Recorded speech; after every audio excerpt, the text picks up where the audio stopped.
मेरे साथ मेरे सहयोगी गौरव सावंत इस समय कीव के एक दूसरे इलाके से मौजूद हैं। गौरव, कीव में तेजी से रोशनी भी गिर रही है, सनसेट हो रहा है और उसके साथ ही अब ये भी मालूम है कि हम सबको और सारी कीव को और ज्यादा सावधान सतर्क हो जाना चाहिए। लेकिन एक जो ये डर लोगों के भीतर बढ़ रहा है कि जिस तरीके से सेना रूस की आगे की ओर बढ़ रही है कीव की ओर, ये आकलन कितना सही कि कहा जा रहा है 48 घंटे बाद एक बहुत भीषण जंग पूरी दुनिया देखेगी कीव के इलाके में।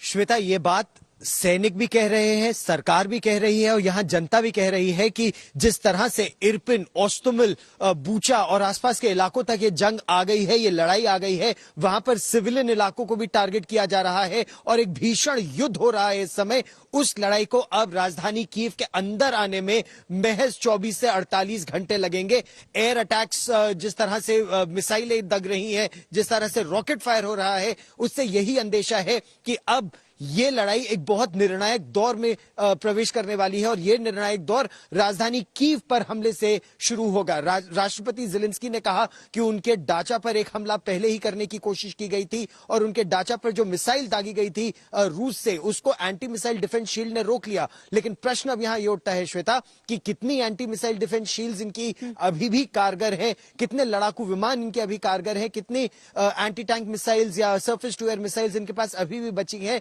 जिस तरह से रूस का असल हमला अब अगले 24 से 48 घंटे में होने की बात हो रही है, वो 90 मील का रास्ता सफर करते हुए, जैसे गवर्नर कुलेवा ने हमको बताया था कि जो ये हमला हो रहा है ये 2 दिशाओं से उत्तर से मुख्य तौर पर हो रहा है, लेकिन क्या असल अटैक एक और दक्षिण और पूर्व की तरफ से भी होने वाला है और 3 तरफ से राजधानी कीव गिर जाएगी। ये सबसे बड़ा खतरा कीव में समय लोगों को सता रहा है और महिलाएं और बच्चे ज्यादातर यहां से निकल चुके हैं, केवल पुरुष और वो भी इस शहर की रक्षा के लिए अभी यहां तैनात है।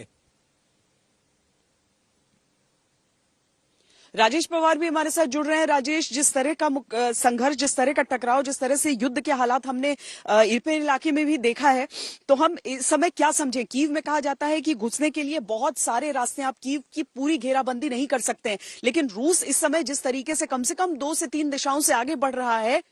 क्या उसका मकसद? देखिए, रूस कीव के इलाके में सिर्फ एक दिशा से आगे बढ़ रहा है और वो है उत्तरी दिशा। रूस सिर्फ पूर्वी यूक्रेन में पूर्व से और दक्षिण से आगे बढ़ रहा है और इस वक्त जो पूरा फोकस है रूसी फौजों का, रूसी कंसंट्रेशन का, वो नॉर्थ दिशा में है, नॉर्थ और नॉर्थ वेस्ट, उत्तर और उत्तर पश्चिम दिशा में। इस वक्त घमासान जारी है इरपिन में, जहां पूरी तरह से लड़ाई चल रही है इस वक्त, और ये लड़ाई पिछले 72 घंटे से चल रही है। पिछले 48 घंटे में काफी इंटेंस हो गई है, इसका लेवल बढ़ गया है और ये अभी तक रूसी सेना इरपिन पे पूरी तरह कब्जा करने की स्थिति में नहीं है। रूसी टैंकों ने पूरे शहर को घेर रखा है, जो कि जंगली इलाका है, उधर काफी जंगल है उसके शहर के चारों तरफ, और रूसी शहर के अंदर, इरपिन शहर के अंदर रूसी इन्फेंट्री यानी कि पैदल सैनिक इस वक्त घुसे हुए हैं और वहां एक अर्बन वॉरफेयर चल रहा है जो कि बहुत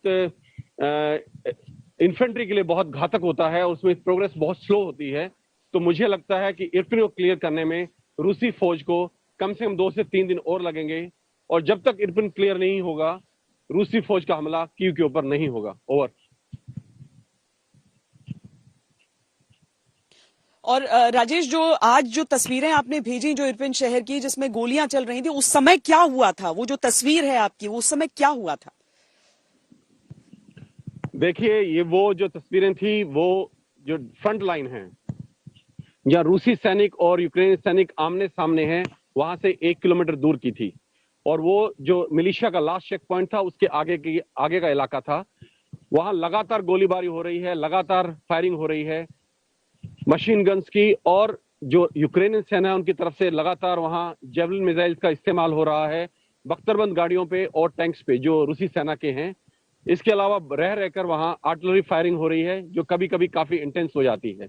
जिस वक्त मैं वहां रिपोर्ट कर रहा था, लगातार से धमाके हो रहे थे, लेकिन 2-3 धमाके हमारे बहुत करीब हुए, मे बी 40 से 50 मीटर दूर हुए, और जैसे वो धमाके हुए तो जो ट्रेनिंग के हिसाब से मैं जमीन पे लेट गया, लेकिन वहां मेरे आसपास जितने सैनिक थे, मिलिशिया थे, वो एकदम जमीन पे हो गए, क्योंकि और उसमें 3 पत्रकारों को हल्के फुल्के शार्पनेस भी लगे हैं, पैर में जख्म भी आए हैं और कुछ सैनिक भी घायल हुए हैं जिनको इमीडिएटली वहां से एम्बुलेंस में लेकर निकाल दिया गया। Over to you. बहुत बहुत धन्यवाद राजेश पवार और गौरव सावंत, आप दोनों का इस पूरी जानकारी के लिए।